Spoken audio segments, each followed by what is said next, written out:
قلعة البحرين من أهم المواقع الأثرية اللي موجودة في الخليج ككل. طبعاً هي درجت على قائمة التراث العالمي من قبل يونسكو في 2005، وهي دليل على أهميتها للمنطقة وبالنسبة محددة للبحرين.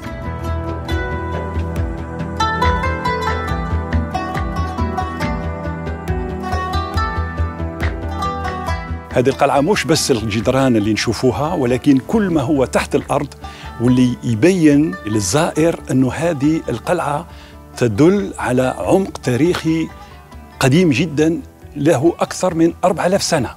هذا كتير مهم، واللي نشوفه يعني نشاهدوه كزائرين هو كل ما بني منذ العهد الإسلامي، العهد البرتغالي إلى يومنا هذا. فهذه الأسس التي قدمت السلطات البحرينية أن ترفع هذا الملف لدى اليونسكو، واعترف بأهميته سنة 2005 لما سجلت قلعة البحرين على قائمة التراث العالمي.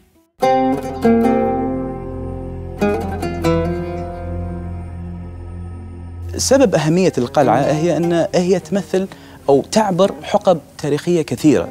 فمن بدايتها في قرن 2000 قبل الميلاد بدينا نشوف مستوطنات بشرية لمدة تقريباً 4000 سنة، وهاي السكن المتواصل في هالمنطقة يدل على أهميتها وأن شعبها شعب متماسك موجود من قديم الزمان.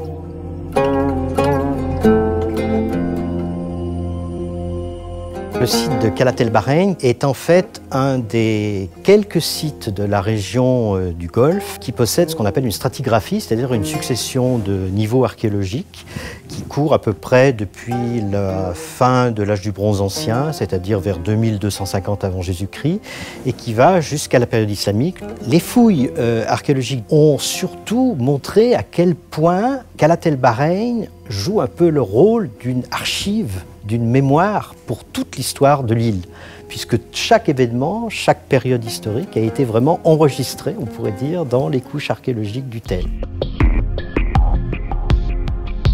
القلعة نفسها هي قلعة مهمة لأنها هي تدل على الأهمية الاستراتيجية لموقع البحرين في وسط الخليج، نقطة وصل بين الحضارات اللي كانت موجودة بالمنطقة، وطبعا لأن استراتيجيا كانت ميناء قوي وكان يمثل موقع حق الجيوش على أساس الدافع عن المنطقة. القلعة نفسها بها 3 أو 4 مرحلات زمنية انبنت فيها من قبل الحكام المسلمين الأصليين إلى البرتغال اللي جو في القرن الرابع عشر، إلى العمانيين وغيرهم من المستوطنين اللي كانوا موجودين بالبحرين.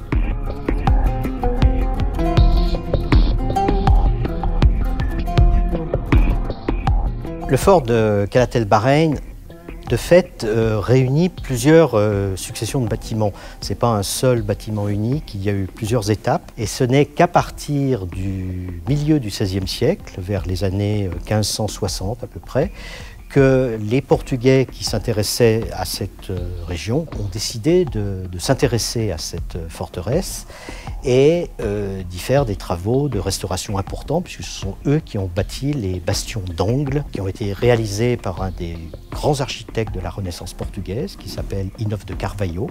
On a à peu près la date 1560, et qui a transformé cet ensemble fortifié en un bâtiment tout à fait adapté aux normes militaires de l'époque.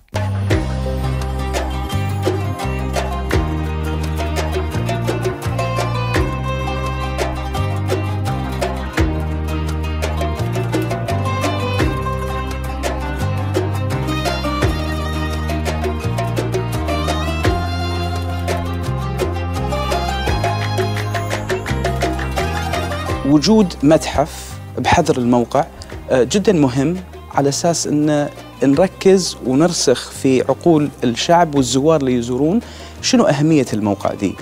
المتحف هي فرصة للزائر على أساس أنه يشوف مدى الوجود البشري في المنطقة وبالذات في مستوطنة قلعة البحرين. فنقدر نشوف من خلال الطوف اللي موجودة، من خلال الطابع المعماري في المتحف نفسه، الطبقات الزمنية أو الحقب الزمنية المتعاقبة. أهميتها هي تعاقب المستوطنات البشرية اللي موجودة، لأن احنا قاعدين نخطر فترة زمنية طويلة. المتحف بحد ذاته يضم كل الفترات الزمنية هذه ويعطيك فكرة وافية عن موقع قلعة البحرين عبر التاريخ.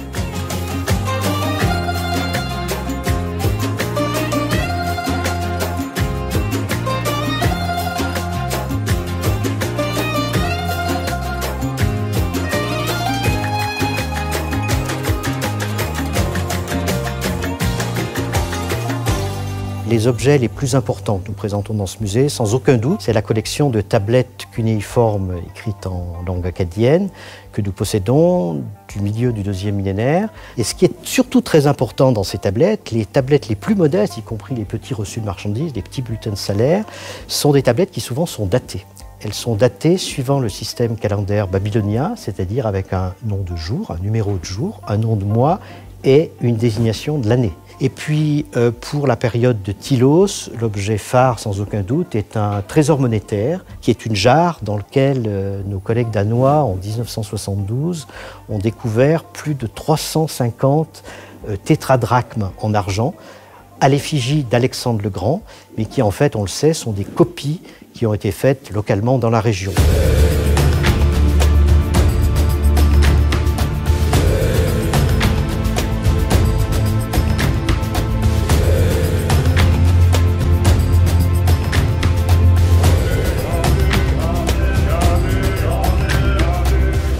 من المبادئ لليونسكو هو أولاً المعرفة، والمعرفة لكل المواطنين وللزائرين، وهذا أساس التربية لمعرفة التاريخ.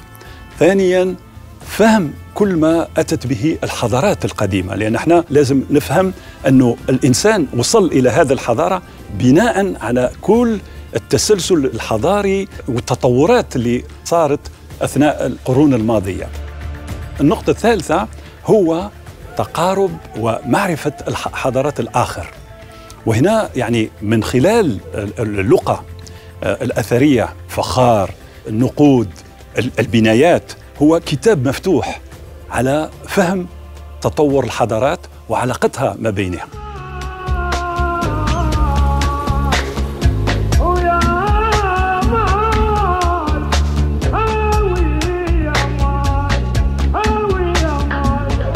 التدريج على قائمة التراث العالمي هو للقلعة وللميناء، وأهمية الميناء جدا جدا مهمة، لأن الميناء هي كانت حلقة الوصل بين الحضارات اللي كانت موجودة في المنطقة، منهم بلاد ما بين النهرين إلى حضارة السند. فموقع قلعة البحرين هي كانت حلقة الوصل والمرفأ الرئيسي للملاحة في المنطقة كلها، لذا احنا نعتبرها من أهم المواقع، ولذا اختارتها يونسكو للتدريج في قائمة التراث العالمي.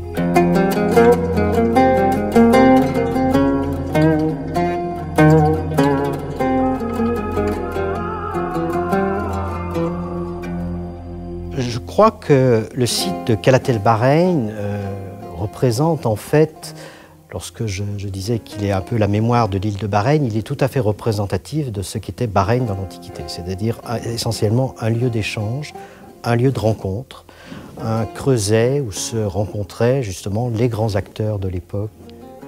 Nous le sentons, nous, quotidiennement dans nos fouilles de Calat El Bahreïn, et c'est ça, à mon avis, qui vraiment fait l'intérêt du site. Il ne faut pas oublier que le site, lorsque nous l'avons classé, nous avons tenu à lui donner l'intitulé Calat El Bahreïn, port et ville de la civilisation de Dilmun. Nous avons bien mentionné nommément le port, qui est un aspect très important du site, puisque c'est ce port et ce lien qui a assuré tous ces contacts que nous vivons, nous, archéologues, quotidiennement dans nos travaux sur ce site.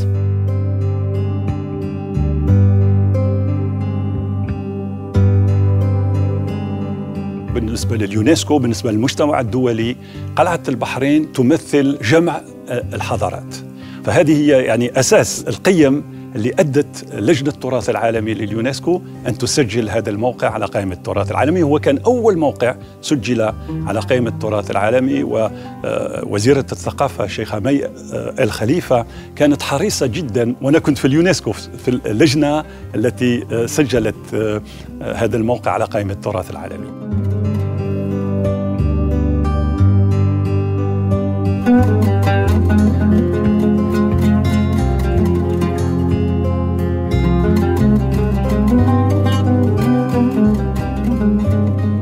موقع قلعة البحرين يعتبر سجلاً لكل الحقب التي مرت بها المنطقة، وإدراج هذا الموقع في قائمة التراث العالمي ليكون أول موقع يدرج في المملكة له حدث هام نحتفل به ونسعى لتوظيف كل موقع بحيث يخدم الزوار ويحقق لنا السياحة الثقافية.